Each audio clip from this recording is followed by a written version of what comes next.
Ma mère est entrée dans ma chambre, puis elle a dit, « Fais tes affaires. Ta sœur est enceinte, et elle va avoir besoin de la plus grande chambre. » Lorsqu'elle m'a suggéré de m'installer au sous-sol, je lui ai répondu, « Pourquoi ? Je viens tout juste d'acheter une maison. » D'aussi loin que je me souvienne, j'ai toujours eu conscience que je n'étais pas vraiment désiré.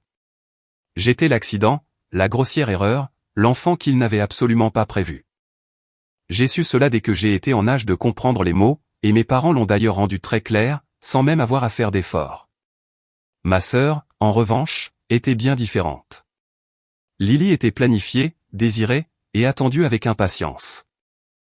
Je me souviens les avoir surpris en train de discuter, lorsque j'étais plus jeune, leur voix traversant les murs, comme s'ils se moquaient bien de savoir qui pouvait les entendre. « Elle est parfaite », disait ma mère, et mon père hochait la tête, approuvant chacune de ses paroles. « Elle est exactement ce que nous espérions. » Peu importait que je sois juste là, à une pièce de distance. Je savais qu'elle incarnait tout ce dont ils avaient toujours rêvé. Et moi, eh bien, j'étais juste là, par défaut. Lily était l'enfant prodige, et moi, j'étais simplement leur autre enfant. Une ombre qu'ils daignaient à peine remarquer. Et cela ne s'arrêtait pas seulement aux mots. Cela se ressentait dans chacun de leurs actes. Dans chaque choix qu'ils faisaient, jour après jour. Ils la couvraient d'attention et de louanges. La moindre petite chose qu'elle accomplissait était perçue comme un véritable miracle. Lorsqu'elle a fait ses premiers pas, ils ont appelé toute la famille élargie, pour annoncer la grande nouvelle. Je me souviens à peine de mes propres premiers pas. Personne ne les a filmés. Personne n'a applaudi. Et les choses ont continué ainsi, d'aussi loin que je puisse m'en souvenir. J'ai grandi dans une maison qui, à tous égards, ne m'a jamais vraiment semblé être mon foyer. Ma chambre était reléguée tout au fond de la maison, petite et exiguë. C'était une étroite bande d'espace, équipée d'un lit minuscule, d'une commode grinçante, et d'une étagère qui penchait légèrement d'un côté. Je plaisantais souvent, en me disant que c'était là qu'ils m'avaient mis, uniquement pour oublier mon existence.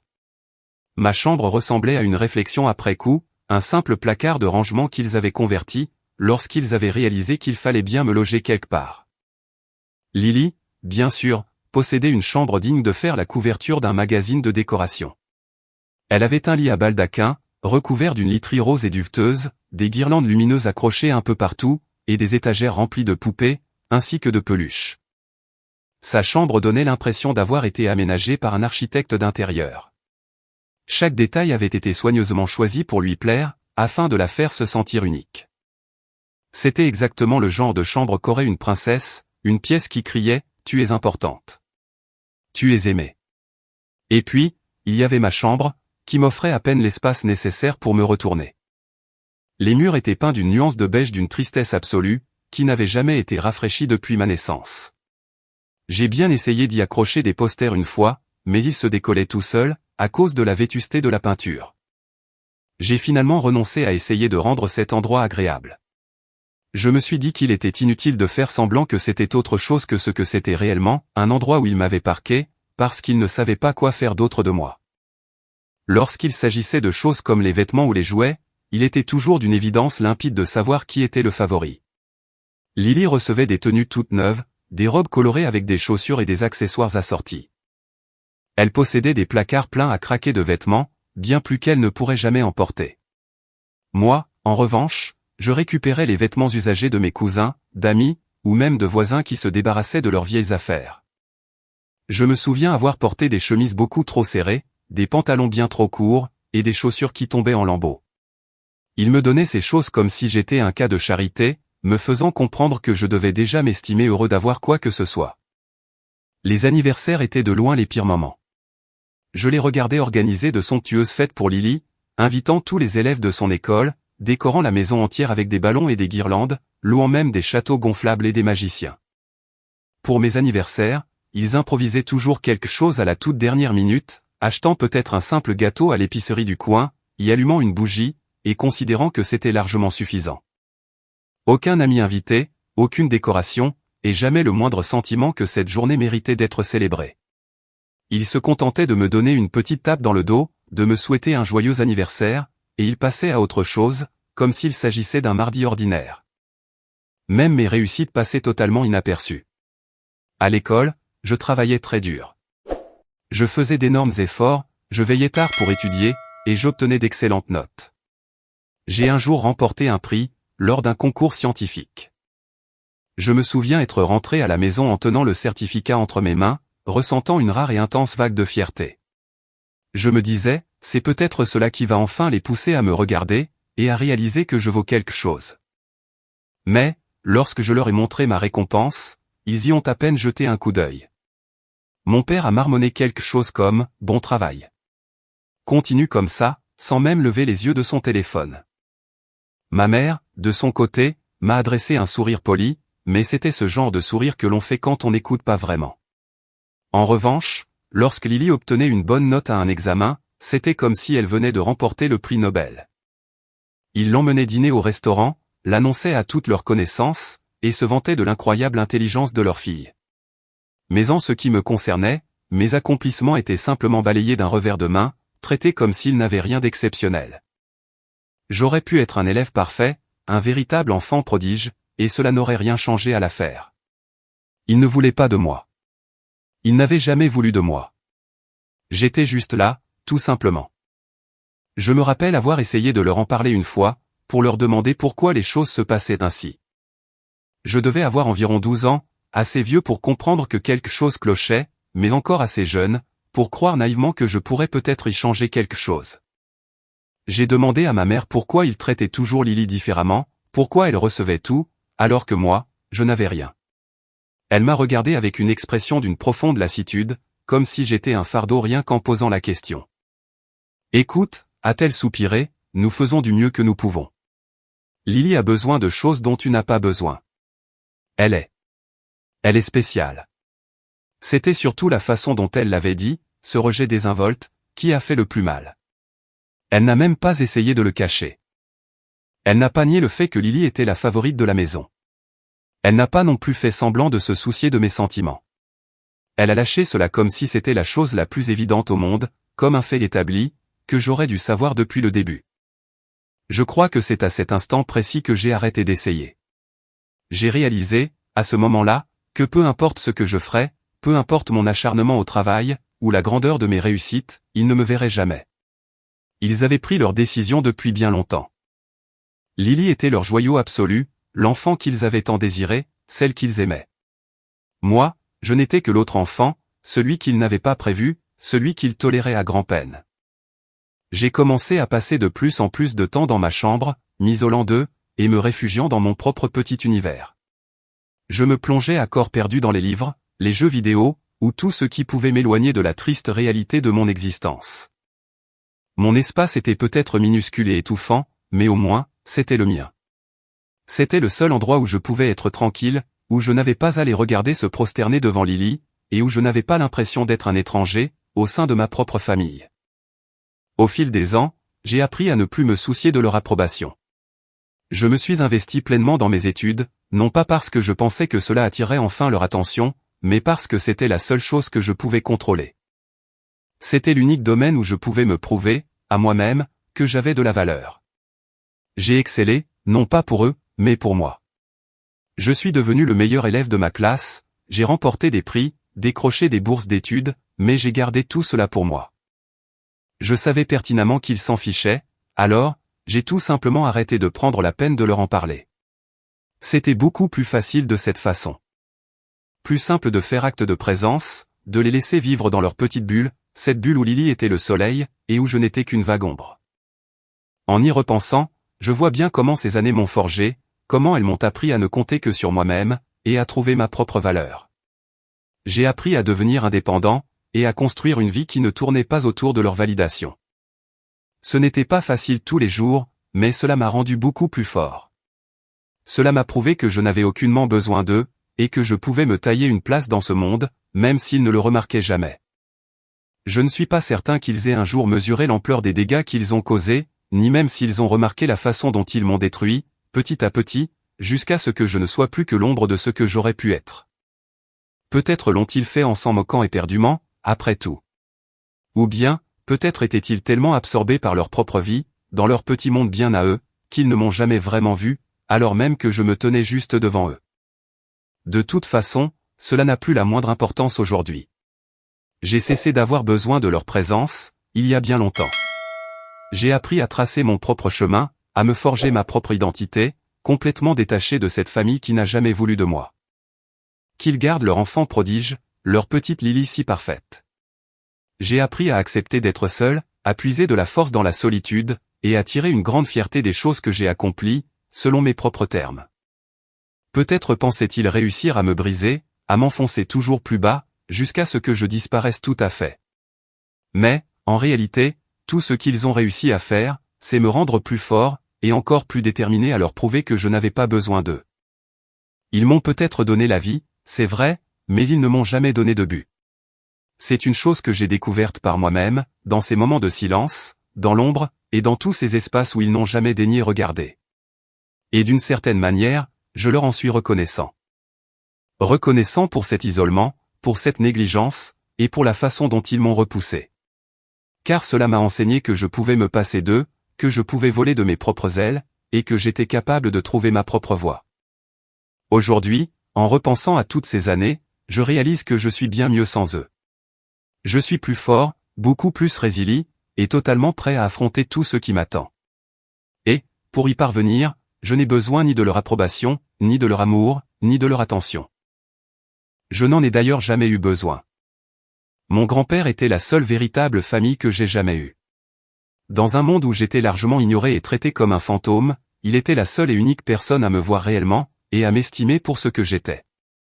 Ce n'était pas un homme excessivement démonstratif, mais il dégageait une chaleur qui me faisait me sentir en sécurité, un sentiment bien rare dans cette maison. Il m'emmenait pêcher le week-end, ou bien au parc, où nous nous asseyions dans un silence complice. À ces moments-là, c'était comme si le monde entier s'évanouissait, ne laissant plus que nous deux. Il était le seul à me demander comment s'était passée ma journée, le seul à se soucier des petits détails. Il m'a appris à faire du vélo, à nouer un fil de pêche, et à fabriquer un nichoir pour les oiseaux. Ces précieux souvenirs constituaient ma bouée de sauvetage. Ce sont les moments auxquels je m'accrochais désespérément, lorsque j'avais l'impression de dériver, seul et indésirable. Je me souviens d'un jour en particulier. Je devais avoir environ 10 ans, lorsqu'il m'a emmené à son endroit favori, près du lac. Nous étions assis là, nos cannes à pêche à la main, puis il s'est tourné vers moi avec un doux sourire. « Tu sais, tu es un bon gamin », a-t-il affirmé, en me tapotant l'épaule. Ne laisse jamais personne te faire croire le contraire. Tu as un grand cœur, et c'est une chose que personne ne pourra jamais t'enlever. Ces paroles sont restées gravées en moi, bien plus qu'il ne l'aurait jamais imaginé. Dans une maison où je me sentais comme un intrus, il réussissait à me donner l'impression d'être à ma place. Même si ce n'était que pour quelques instants volés par-ci, par-là, il ne m'a jamais traité comme un fardeau. Il ne m'a jamais regardé comme si je n'étais qu'un détail sans importance. Pour lui, j'étais amplement suffisant, exactement tel que j'étais. De temps en temps, il me glissait 1 ou 2 euros, accompagné d'un clin d'œil et d'un sourire, me disant d'aller m'acheter quelque chose de beau. C'était un geste si infime, mais pour moi, cela représentait le monde entier. Il était le seul à m'avoir jamais fait me sentir spécial. Et puis, la maladie l'a frappé. J'avais environ 13 ans lorsqu'il a commencé à décliner, et ce fut comme regarder mon tout dernier point d'ancrage dériver lentement, loin de moi. L'homme qui avait autrefois été si fort et inébranlable, celui qui m'avait porté sur ses épaules, et m'avait appris à faire des ricochets sur l'eau, était désormais réduit à l'ombre de lui-même. Je l'ai regardé dépérir sous mes yeux, chaque nouvelle visite à l'hôpital érodant un peu plus l'homme que j'avais toujours connu. Lorsqu'il est décédé, j'ai eu le sentiment d'avoir perdu le seul et unique membre de ma famille qui comptait vraiment. Les funérailles ne sont plus qu'un souvenir flou dans mon esprit. Mes parents étaient présents, évidemment, mais ils semblaient faire acte de présence, de manière presque mécanique. Ils se tenaient près du cercueil, les yeux parfaitement secs, murmurant de froides condoléances à des personnes qu'ils connaissaient à peine. Lily, comme à son habitude, monopolisait l'attention. Les gens s'agglutinaient autour d'elle, lui demandant si elle tenait le coup, comme si c'était elle qui avait partagé toutes ces merveilleuses années à ses côtés. Je restais là, engourdi par la douleur et affreusement seul, les regardant feindre la tristesse. Ils sont très vite passés à autre chose, comme si de rien n'était. Il n'y a eu aucun mot de réconfort murmuré à mon oreille, aucun doux rappel pour m'assurer que tout irait bien. On m'a laissé faire mon deuil en solitaire, seul face à la perte de l'unique personne qui m'avait jamais vraiment vu. Mes parents l'ont à peine remarqué. Comme toujours, ils étaient bien trop occupés à s'inquiéter pour Lily. Je les ai entendus discuter de la façon dont elle vivait cette terrible épreuve, affirmant à quel point elle avait été proche de lui. C'était comme une violente gifle en plein visage, un cruel rappel que, peu importe ce que je pouvais ressentir ou ce que j'avais perdu, cela n'avait aucune importance. Leur cœur n'avait de la place que pour Lily. Après cela, j'ai passé de plus en plus de temps enfermé dans ma chambre, me repliant sur moi-même, et m'isolant totalement du reste de la maisonnée. Ma chambre, aussi petite et négligée fût-elle, s'est transformée en mon ultime sanctuaire. C'était le seul endroit où je pouvais me retrouver seul avec mes pensées, et où je pouvais me remémorer mon grand-père, sans la moindre interruption. Je restais assis là pendant des heures, à repasser nos souvenirs en boucle, m'accrochant désespérément à chaque petit fragment de lui. Mais, même ce maigre réconfort m'a été violemment arraché. Lily est tombée enceinte à l'âge de 16 ans, et mes parents ont alors décrété que la seule façon de loger sa nouvelle famille, était de réquisitionner ma chambre. Je n'oublierai jamais la façon dont ils me l'ont annoncé. Ils ne m'ont rien demandé, ils n'en ont même pas discuté avec moi. Ma mère est simplement entrée dans ma pièce, un beau jour, et m'a ordonné de faire mes cartons. Nous avons besoin de cet espace pour Lily, a-t-elle déclaré d'un ton tout ce qu'il y a de plus neutre, comme si c'était l'évidence même. Elle va avoir besoin de toute la place disponible, avec l'arrivée du bébé. J'étais complètement abasourdi. Je suis resté planté là, à la regarder fixement, essayant d'assimiler le sens de ses paroles. Mais, où suis-je censé aller? Elle a poussé un grand soupir, comme si c'était moi qui me montrais déraisonnable. Nous t'avons aménagé le sous-sol. Ça ira très bien.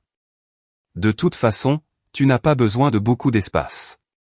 Et voilà, l'affaire était réglée. Aucune discussion possible, aucune négociation. J'étais exilé de la seule et unique pièce que j'avais jamais appelée la mienne. Renvoyé dans ce sous-sol sombre et humide, pendant que Lily prenait possession de mon espace, s'appropriant ainsi la moindre petite chose qui m'avait appartenu. Ils n'ont même pas daigné m'aider à déménager mes affaires. On m'a laissé me débrouiller seul pour traîner mon lit, ma commode, mes livres, et tout ce que je pouvais porter, le long de ces escaliers étroits menant au sous-sol. Un endroit qu'ils avaient aménagé à la hâte, pour en faire ma nouvelle chambre. Ce sous-sol était une véritable plaisanterie. L'endroit était froid et incroyablement humide, les murs étant tapissés de tuyaux apparents, ainsi que de vieux cartons. Ils avaient jeté un matelas usé à même le sol, accompagné d'une table bancale et d'une chaise, qui semblait tout droit sortie d'une benne à ordures. Une simple ampoule pendait misérablement du plafond, clignotant sans arrêt, comme si elle n'arrivait pas à décider si elle voulait rester allumée, ou me plonger définitivement dans les ténèbres. Et ils s'attendaient à ce que je vive là, à ce que j'appelle cet endroit ma maison, comme si cela s'approchait, ne serait-ce qu'un peu, du confort dont Lily bénéficiait à l'étage. Le pire dans tout ça, c'était l'humidité ambiante. Je pouvais la sentir dans l'air, cette moiteur froide et collante qui s'infiltrait jusqu'à mes os, me rendant incapable de me réchauffer. Je me réveillais parfois au beau milieu de la nuit, tremblant de froid, resserrant ma fine couverture autour de moi. Mais ce n'était jamais suffisant. Je restais allongé là, à fixer le plafond, écoutant les bruits de la maison juste au-dessus de moi. Les rires étouffés, les bruits de pas, ou même un éclat de musique occasionnel. Ils étaient là-haut, menant leur petite vie tranquille, pendant que j'étais coincé en bas, totalement oublié et désespérément seul. L'électricité, elle aussi, laissait grandement à désirer. Il y avait des nuits où la lumière vacillait avant de s'éteindre complètement, me plongeant dans une obscurité totale. Je restais assis là, attendant que le courant revienne, sentant peu à peu les murs se refermer sur moi. Je savais qu'ils se fichaient éperdument que les lumières restent éteintes, que le sous-sol soit inondé, ou même que je disparaisse pour de bon. Ils ne s'en rendraient même pas compte. Ils avaient leur chère Lily, et c'était bien là tout ce qui comptait à leurs yeux. J'ai essayé de tirer le meilleur parti de cette situation, de transformer ce sous-sol en un espace qui me ressemblait un peu. J'y avais accroché quelques posters, descendu une partie de mes livres, et j'avais tenté d'aménager l'endroit, de manière à ce qu'il ressemble un peu moins à une cellule de prison. Mais, quoi que je fasse, cela restait une cave. C'était toujours cet endroit où ils m'avaient relégué, parce qu'ils n'avaient aucune place pour moi dans leur propre vie. Mon grand-père n'aurait jamais laissé une chose pareille se produire. Il se serait battu pour moi, il leur aurait intimé l'ordre de trouver une autre solution, et il leur aurait prouvé que je valais bien plus qu'un recoin humide dans un sous-sol. Seulement, il n'était plus là, et il ne restait plus personne pour prendre ma défense. plus personne pour leur dire que j'avais de l'importance. Alors, je suis resté là, nuit après nuit, dans cette cave sombre et humide, me raccrochant au souvenir de la seule personne qui se soit jamais souciée de moi. Je pensais à lui, aux belles paroles qu'il avait prononcées, et à cette façon si unique qu'il avait de me faire sentir que j'avais de la valeur. Et je me suis agrippé à ces précieux souvenirs, alors même que le reste du monde me tournait le dos. Il pouvait très bien m'enlever ma chambre, mon confort, ou même mon sentiment de sécurité. Mais il ne pourrait jamais m'arracher les souvenirs de mon aïeul. Il ne pouvait pas me retirer la seule et unique chose qui me permettait de tenir le coup, cette intime conviction que, quelque part au fond de moi, je valais bien plus que ce qu'il n'avait jamais voulu voir. Et dans la froideur, et l'obscurité solitaire de ce sous-sol, c'était là la seule véritable chaleur que je possédais. Après avoir enduré cette vie en sous-sol pendant quelques années, j'ai fini par réaliser qu'il n'était plus possible de rester dans cette maison, à essayer de faire semblant d'appartenir à une famille qui ne voulait pas de moi. Ce n'était tout simplement plus une option envisageable. Je savais pertinemment qu'il me fallait partir, afin de construire une vie selon mes propres termes, bien loin de cet environnement toxique, qui m'avait toujours tiré vers le bas. Alors, à l'âge de 17 ans, j'ai pris ma décision. J'allais trouver un travail, et enfin me libérer de mes chaînes. J'ai commencé à chercher aux quatre coins de la ville, me renseignant dans divers magasins, ou petits restaurants. En somme, n'importe quel endroit prêt à engager un jeune sans la moindre expérience, mais doté d'une détermination à toute épreuve. Un beau jour, je me suis aventuré dans un petit garage automobile, situé à la périphérie de la ville. C'était un endroit très modeste, surmonté d'une simple enseigne indiquant « Thomas Auto Repair ». L'atelier fleuvait bon l'huile de moteur et l'acier, et il s'en dégageait une atmosphère incroyablement authentique. C'est là que j'ai fait la rencontre de Tom, le propriétaire. C'était un homme d'âge mûr, avec une silhouette nerveuse, une voix plutôt bourrue, et des taches de graisse perpétuellement incrustées sur les mains. Il m'a dévisagé en haussant un sourcil, lorsque je lui ai demandé du travail. « Tu connais quelque chose aux voitures, gamin ?» a-t-il demandé, d'un ton sceptique. « Non », ai-je humblement admis. « Mais je suis tout à fait disposé à apprendre. Je travaillerai dur. Je ferai tout ce dont vous avez besoin. J'ai juste besoin d'un point de départ. » Il m'a observé en silence pendant un court instant, et je pouvais presque voir les rouages tourner dans sa tête. Après ce qui m'a paru être une éternité, il a fini par hocher la tête, de manière presque réticente. « Très bien, je vais te donner ta chance. Une paire de bras supplémentaires ne sera pas de refus, par ici. Ça ne paie pas des masses, mais c'est un travail honnête. » Le travail était particulièrement rude, mais je m'y suis investi avec la dernière once d'énergie que je possédais. Il s'est avéré que Tom était bien plus qu'un simple patron. Il est devenu un véritable mentor pour moi, une personne qui m'a enseigné bien d'autres choses, au-delà de la simple réparation automobile. Il m'a montré comment travailler avec mes mains, comment résoudre des problèmes complexes, et plus important encore, comment avoir confiance en moi-même. Il était très strict, cela ne faisait aucun doute, mais il se montrait toujours juste, et il me traitait avec un niveau de respect que je n'avais encore jamais connu. Au bout de quelques semaines, j'ai mentionné à Tom que je vivais toujours chez mes parents, ou plutôt, en l'occurrence, dans leur sous-sol. Il n'a pas fait de long discours sur le moment, se contentant de hocher la tête d'un air pensif. Mais le lendemain matin, il m'a pris à part. « J'ai une chambre d'amis à l'arrière », a-t-il déclaré, en se grattant pensivement le menton. « Ce n'est pas le grand luxe, mais il y a un lit, et surtout une porte qui ferme à clé. Tu es le bienvenu pour t'y installer, si le cœur t'en dit. Ce sera sûrement plus confortable que cette cave, dans laquelle tu croupis. » J'étais totalement stupéfait. Je ne m'attendais absolument pas à une telle générosité. Pendant un bref instant, je n'ai pas su quoi répondre. « Êtes-vous bien sûr ? Je veux dire.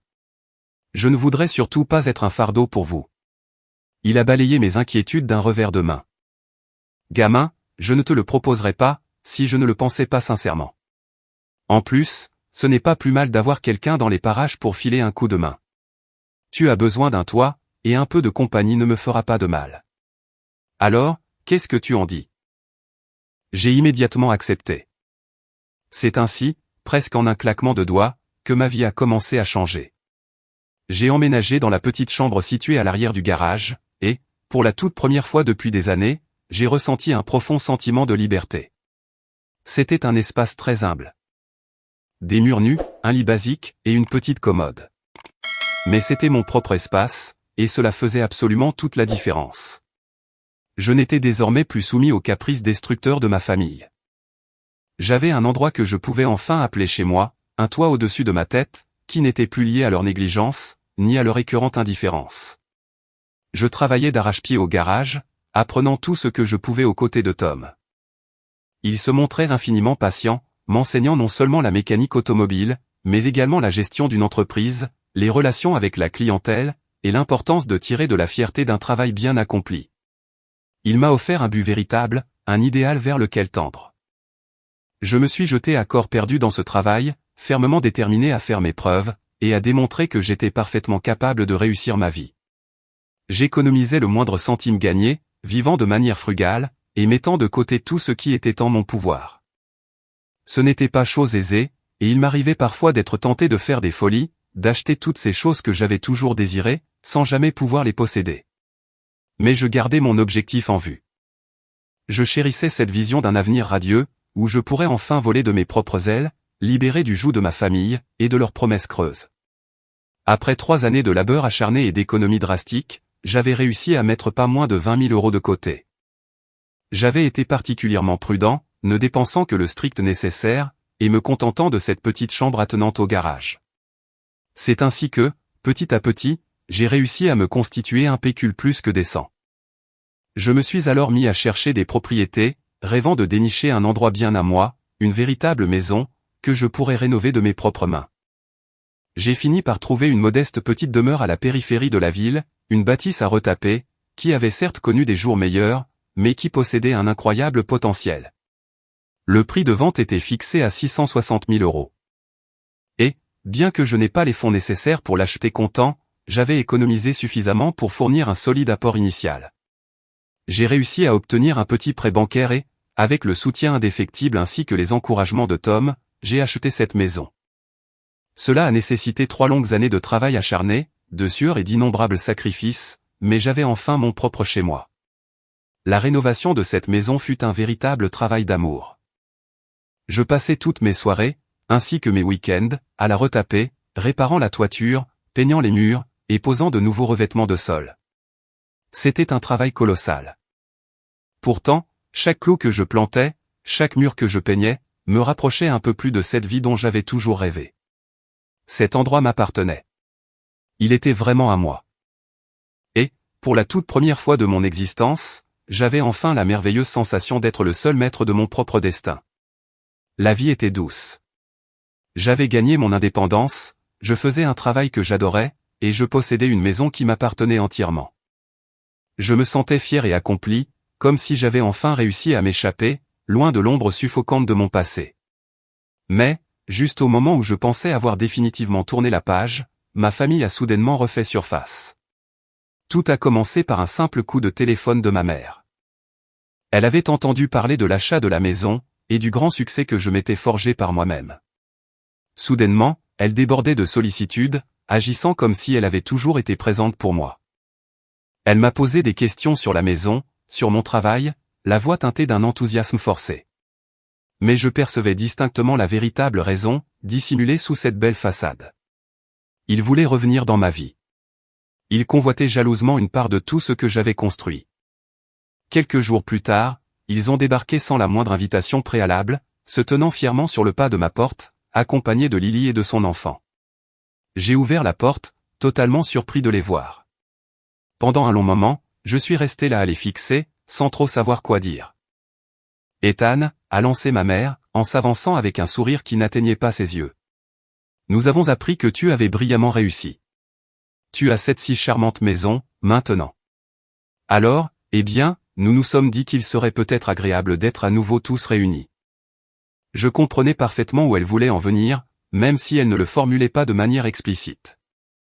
Ils avaient la ferme intention d'emménager chez moi, afin de profiter allègrement de cette vie que je m'étais bâtie, comme s'ils en avaient toujours fait partie, et comme s'ils avaient joué un quelconque rôle dans ma réussite. Je les ai regardés attentivement. J'ai regardé Lily, qui se tenait là, arborant ce même petit sourire narquois qu'autrefois. Et une puissante vague de colère m'a envahi, comme un cruel rappel de tout ce qu'il m'avait fait subir, de tout ce qu'il m'avait arraché. Je ne crois pas, non, ai-je rétorqué, d'une voix à la fois calme et ferme. J'ai bâti tout cela par moi-même. J'ai travaillé dur pour en arriver là, et je n'ai pas la moindre intention de vous laisser faire irruption dans ma vie, maintenant que cela vous arrange.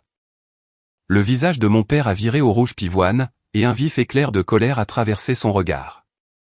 Nous sommes une famille, a-t-il fulminé, comme si ce simple mot avait le pouvoir magique d'effacer toutes ces longues années de négligence. Toutes ces nuits interminables que j'avais passées, seul, dans le froid du sous-sol. Toutes ces innombrables fois où ils avaient préféré Lily à moi. Tu n'as pas le droit de nous chasser comme ça. J'en ai parfaitement le droit, et c'est très exactement ce que je fais, ai-je répliqué, en croisant fermement les bras sur ma poitrine. Vous vous moquiez éperdument de moi à l'époque, et vous vous en moquez tout autant aujourd'hui. La seule chose qui vous intéresse vraiment, c'est ce que vous pouvez tirer de moi. Eh bien, pour moi, c'est définitivement terminé.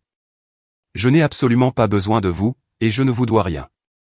Ma mère a bien tenté de protester, essayant désespérément de me faire culpabiliser. Elle a voulu me rappeler toutes ces choses merveilleuses qu'ils auraient soi-disant faites pour moi. Mais ces mots sonnaient atrocement creux. Ils n'étaient que les échos vides d'un passé que j'avais laissé derrière moi, il y avait bien longtemps de cela. J'avais construit cette existence sans eux, et je n'allais pas les laisser me la confisquer. Ils sont partis, le visage déformé par un mélange de colère et de pure incrédulité. En les regardant s'éloigner au volant de leur voiture, j'ai ressenti un étrange sentiment de soulagement. C'était comme si un poids énorme venait, enfin, de quitter mes épaules. J'avais fini par prendre ma propre défense, par me libérer, une bonne fois pour toutes, des tout derniers liens qui me rattachaient à cette famille toxique.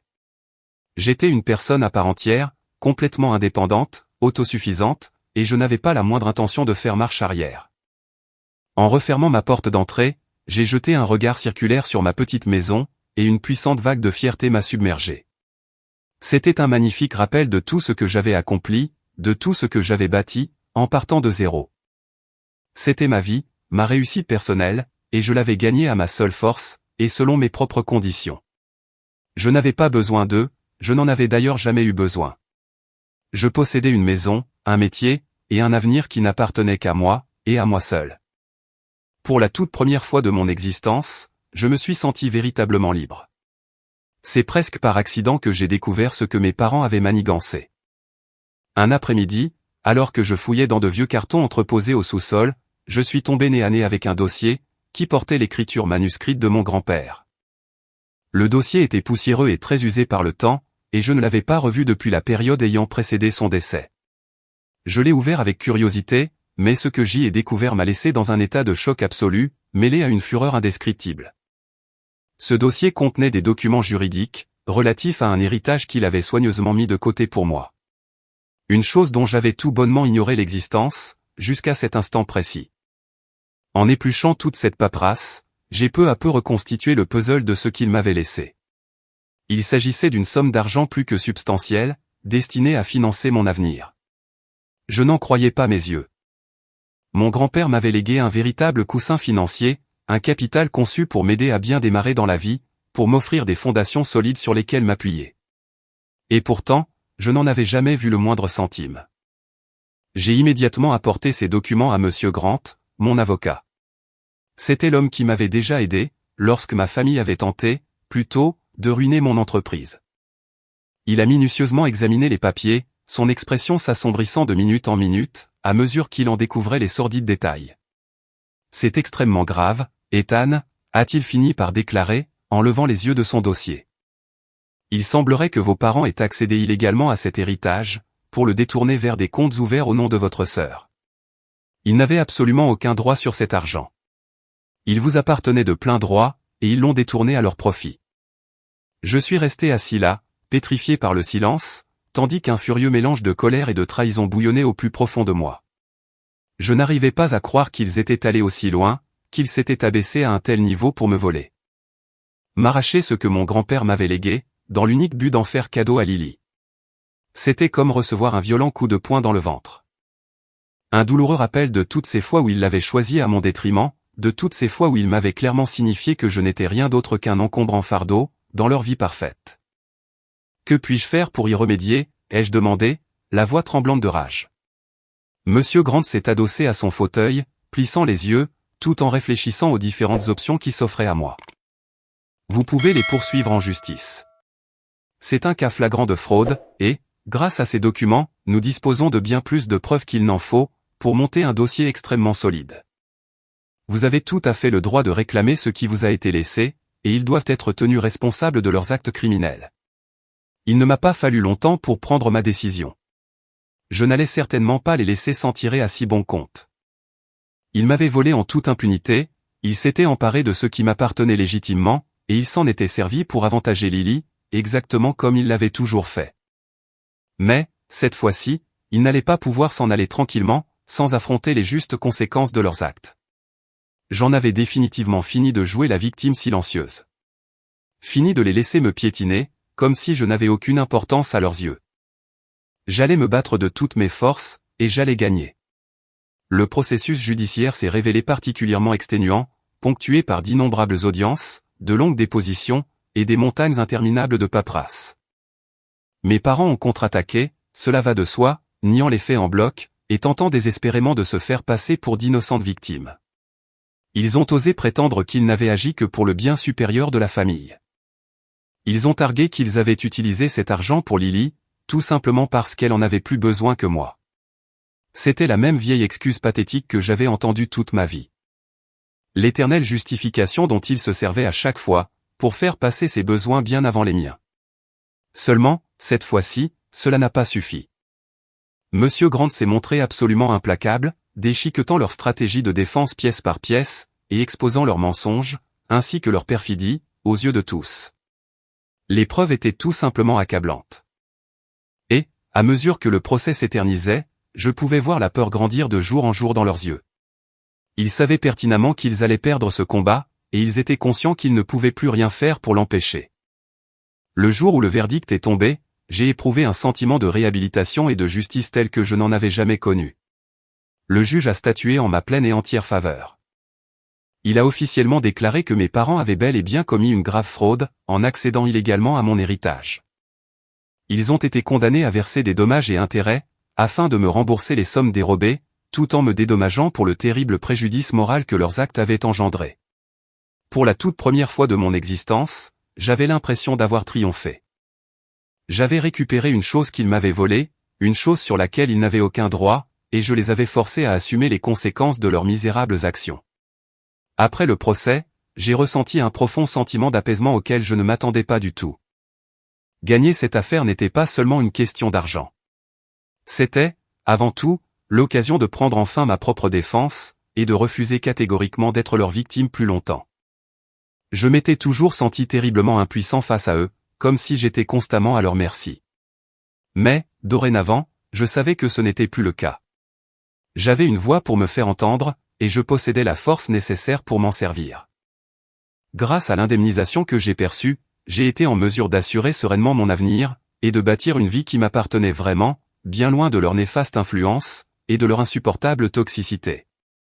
J'ai coupé les ponts de manière définitive, refusant de leur accorder la moindre once de pouvoir supplémentaire sur ma personne. Ils m'avaient prouvé, à maintes et maintes reprises, qu'ils se moquaient éperdument de moi, et qu'ils ne m'avaient jamais accordé la moindre valeur. Et j'en avais définitivement fini d'essayer de capter leur attention. Fini d'essayer de gagner désespérément ma place au sein d'une famille qui, dès le départ, n'avait jamais voulu de moi. Il n'a pas été facile de renoncer à l'idée même d'une famille, ni de rompre des liens qui m'avaient rattaché à eux pendant si longtemps. Mais je savais, au fond de moi, que c'était la seule et unique façon d'avancer, de trouver une paix véritable, et de me construire une existence selon mes propres termes. J'ai compris que la famille n'était pas qu'une simple question de lien du sang. C'était une question d'amour, de respect mutuel, et de gens qui restent fidèlement à vos côtés, dans les moments où cela compte vraiment. Mon grand-père m'en avait d'ailleurs fourni la plus belle des preuves. Il avait été la seule et unique personne, à m'avoir un jour donné le sentiment d'être apprécié à ma juste valeur. Et je savais désormais que je pouvais porter sa mémoire en moi, que je pouvais lui rendre un bel hommage, en menant une vie parfaitement libre, une vie qui ne tenait qu'à moi. J'ai continué à faire grandir mon entreprise, en développant mon activité, et en la regardant prospérer jour après jour. Je me suis fait de nouveaux amis, des personnes qui sont devenues comme une véritable famille pour moi. Des gens qui m'ont soutenu et ont cru en moi, d'une manière dont les membres de ma propre famille biologique avaient toujours été incapables. J'ai découvert ce que signifiait le sentiment d'appartenance, une sensation de paix intérieure que je n'avais jamais connue durant toute mon enfance. Et, à travers tout cela, je me suis fermement raccroché aux précieuses leçons que mon grand-père m'avait enseignées, à cet amour inconditionnel qu'il m'avait offert, et à cette confiance inébranlable qu'il avait su m'insuffler. Je pouvais enfin mesurer le chemin parcouru, et constater à quel point j'avais grandi. Je savais avec certitude que j'avais fait le bon choix. Je m'étais affranchi des lourdes chaînes de cette famille toxique, de tous leurs mensonges et de leurs lâches trahisons, pour réussir à me bâtir une vie qui m'appartenait pleinement. J'avais trouvé ma force intérieure, et développé ma propre résilience. Et je savais que, peu importe ce que me réservait l'avenir, j'étais désormais prêt à l'affronter. J'étais enfin libre, et surtout, j'étais enfin en paix. Je savais que l'avenir s'ouvrait devant moi, rempli d'infinies possibilités. Un avenir qu'il ne tenait qu'à moi de façonner. J'ai pris conscience que la famille ne se résumait pas toujours à ceux avec qui l'on partage des liens de parenté. Elle se trouve bien plus dans ces personnes qui prennent soin de vous, qui vous respectent, et qui restent à vos côtés quand le besoin s'en fait sentir. J'avais trouvé ma véritable famille parmi les amis que je m'étais fait, et dans cette vie que j'avais pris soin de construire. Et j'étais intimement convaincu que mon grand-père en aurait été profondément fier. J'avais récupéré ce qui me revenait de droit. J'avais défendu, avec acharnement, mon droit de vivre selon mes propres conditions. Et j'étais dorénavant prêt à embrasser cette nouvelle existence qui s'offrait à moi. Libéré des fantômes du passé, et libéré de la douleur. J'étais enfin prêt, tout simplement, à vivre.